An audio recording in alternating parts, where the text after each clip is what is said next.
लोग ये भी कहते हैं कि अब ये जो मायावती हैं ये पहले वाली मायावती नहीं, अब ये बदल गई हैं। अब मायावती जी का हेयर स्टाइल भी बदल गया है, मायावती का फैशन भी बदल गया है, मायावती जी का लुक भी बदल गया है। जो अपर कास्ट के लोग हैं तो जो उनकी मनुवादी मानसिकता थी उसको मैंने बदल दिया। जो मैंने देश और सर्व समाज के हित में बड़ा काम मनुवादी, किया है, आप उसकी सराहना करो। मनुवादी आप मेरे हेयर स्टाइल, मेरे पहनावे की बात कर रहे हैं।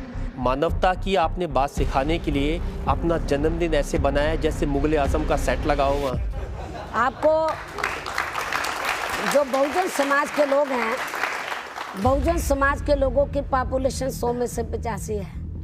बहुजन समाज के लोग ये देखते हैं कि जब दूसरी पार्टी के लोग अपने नेताओं को आदर सम्मान देते हैं तो बहुजन समाज के लोग सोचते हैं कि हम किसी से पीछे नहीं है, हम अपने नेता को आदर सम्मान देंगे। और वो किस तरीके से मनाते हैं, मैं उनकी भावनाओं को कोई ठेस नहीं पहुंचाना ये वो लोग बनाते हैं या आप ऑर्गेनाइज करती हैं? 51 किलो का केक, 10,000 लड्डू। जन्मदिन किस राष्ट्रीय नेता का नहीं मनाया जाता? मेरे से ज्यादा पैसा उनके जन्मदिन पे लगता है। मेरे से ज्यादा आप 51 किलो का केक बोलते हैं, पता नहीं 100 किलो का केक बनाते हैं वो। मैं तो कम अपने जन्मदिन के मौके पर गहने डालती हूँ, वो पता नहीं अरबों के गहने डालते हैं। उनकी कोई चर्चा नहीं होती, उनकी कोई चर्चा नहीं होती। इतने बड़े बड़े डायमंड दिखाई देते हैं, आप कह रही हैं कम डालते हैं। ये तो आपने मेरे कान में बहुत छोटे डायमंड देखे हैं। वो तो चाहता कि हमारी नेता बड़े बड़े डायमंड पहने, तो मैं बोलती हूँ नहीं, मैं चक्कर में नहीं पड़ती।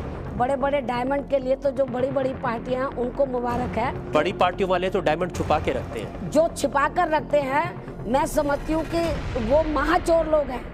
मेरे पास जो कुछ है वो लोगों के सामने तो है। लेकिन ये बताइए आते कहाँ से हैं डायमंड? अब ये तो उनसे पूछो ना, ये मेरे को तो बहुजन समाज के लोग देते हैं। जब आप मुख्यमंत्री थी तो 25 करोड़ की लागत से एक फिल्म बनाने का प्रॉमिस किया गया था आपकी लाइफ के ऊपर।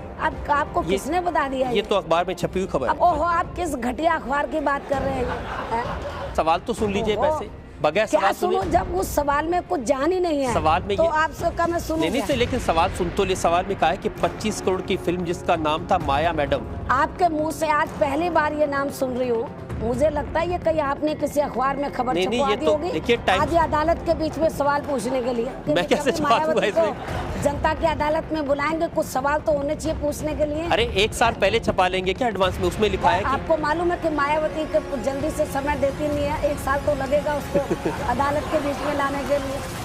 मायावती जी, आपके विरोधी ये आरोप लगाते रहे हैं कि जब आप मुख्यमंत्री थी तब सत्ता का पूरा इस्तेमाल अपने फायदे के लिए किया। व्यक्तिगत लेवल पर मैंने क्या फायदा उठाया, एक भी एग्जाम्पल मेरे सामने रख दो तो मैं पहला एग्जाम्पल तो इस बात से सहमत हो पहला एग्जाम्पल तो ये है कि जब आप टिकट देती हैं बहुजन समाज पार्टी का, तो उस टिकट के लिए पैसा लिया जाता है। किसी ने आकर ये कहा है आपको कि मैंने पैसा लिया? कहा है ये कहने के लिए तो आप पता नहीं कौन सी आप बातें आप। अरे आपकी पार्टी के नेता हैं, ये राशिद अल्वी का बयान है। जब मैंने इस बार उसका टिकट काट दिया और उसको टिकट नहीं दिया, उसके बाद उसने मेरे ऊपर आरोप लगाया। मायावती अकेली ऐसी नेता है कि जिसने राजनीति में आने के बाद कभी अपने माँ बाप को, कभी अपने भाई बहनों को, रिश्ते नातों को मैंने बढ़ावा नहीं दिया। किसी को ना मैंने MP बनाया, ना मैंने किसी को MLA बनाया। ये आपकी बात सही है कि परिवार वालों को राज्यसभा नहीं भेजा, MLA नहीं बनाया, टिकट नहीं दी, मंत्री नहीं बनाया, लेकिन परिवार वालों को प्रॉपर्टी बढ़ी, उनका बैंक बैलेंस बढ़ गया। क्या बात कर रहे हैं? परिवार वाले लोगों को मैं अपने से अलग रखती हूँ।